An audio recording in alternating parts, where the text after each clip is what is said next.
Sa sundalo, kay General Browner, kay di na kumutawag sa mga PNP, kaya iro na ni Marcos. Sa kay Browner na lang ako mga yung tabang na mag-withdraw ka support kay Marcos. Kay naagin ako martial law.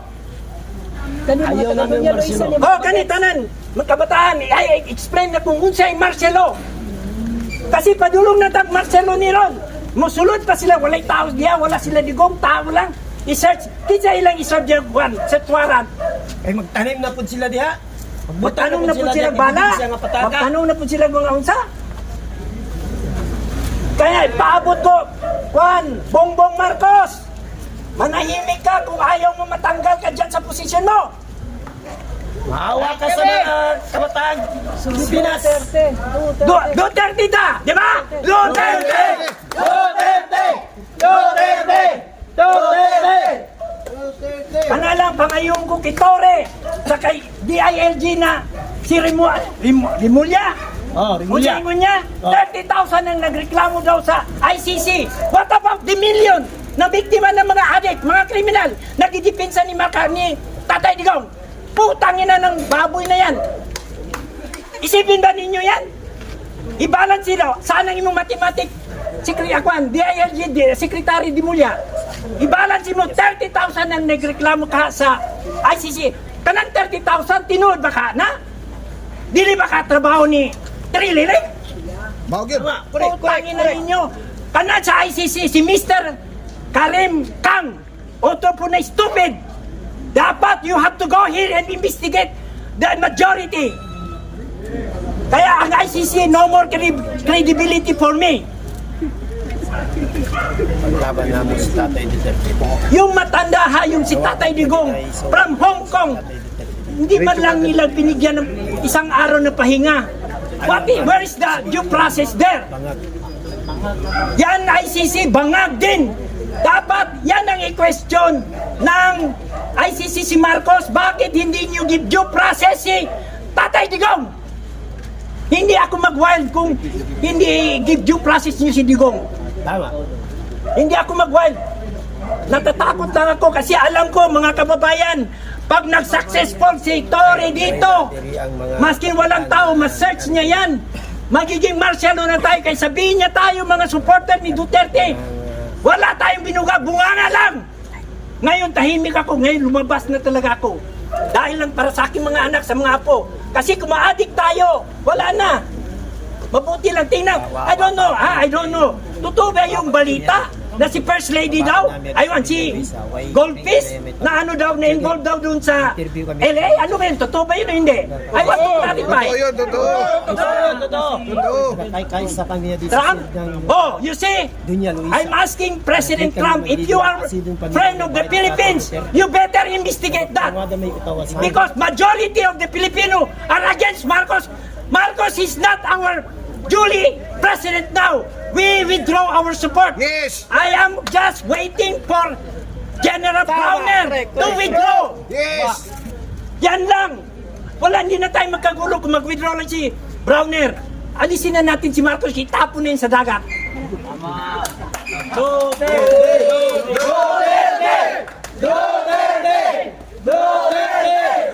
At saka isa pa, alam ba ninyo, marami sa bukid ngayon nahihirapan.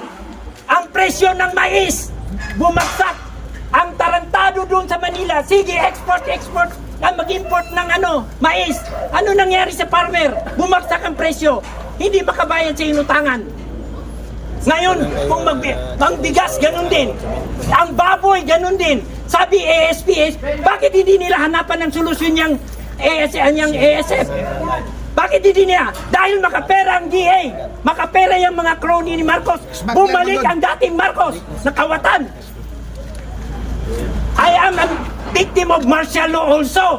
Kaya ayaw ko iparamas sa mga bata na ito, sa mga apo ko. Correct.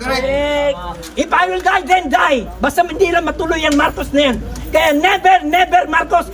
Kahit yung si Goldfish na si Sandro, nasabi mag-future president, natawa na lang ako because I will campaign no more Marcos in the national position. Tama? Okay.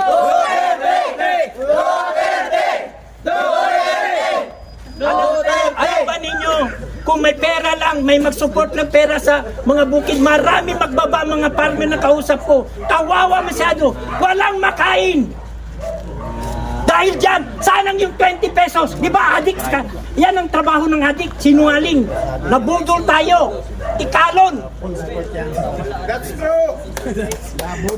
Ngayon, mga pulis, bago ako makasalita sa inyo mga pulis, alam ko maraming pulis dyan against the will nila. But because of change of command, please lang withdraw your support kay Marcos para hindi kayo tawagin.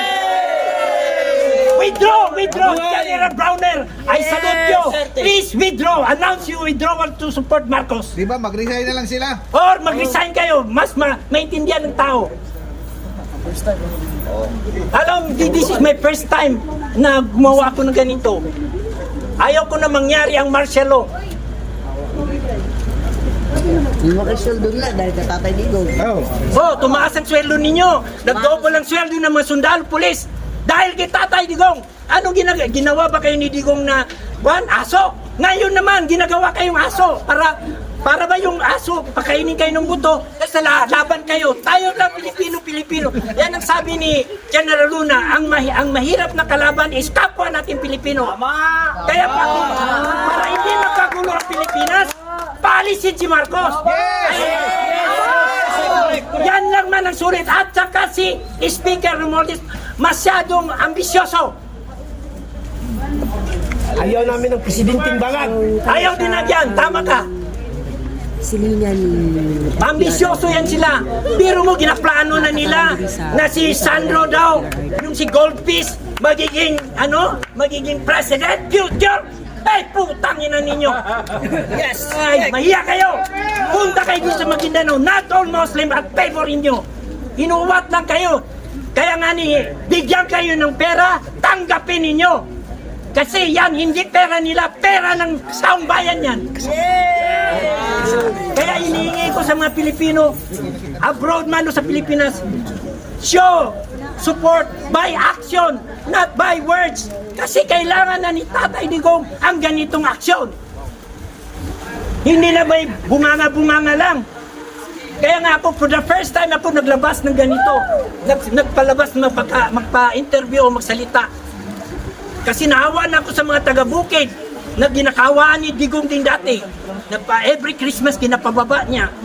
Ngayon, hirap na hirap sila dun. Halos walang makain. Hindi ba ninyo yan alam? Yan sa Malacanang, yan sa Manila. Pumuputok ng tiyan nila, party doon, party dito. Surakot doon, nakaw doon. Kaya sa lahat ng aking mga kababayan na mga Pilipino, abroad man o dito, magsalita kayo, labas kayo ngayon. Kasi ako ngayon naglabas na ako kasi we are going to martial law. Sinusubukan tayo na bangag natin na presidente kung kaya niya si Digong, makaya niya tayo lahat.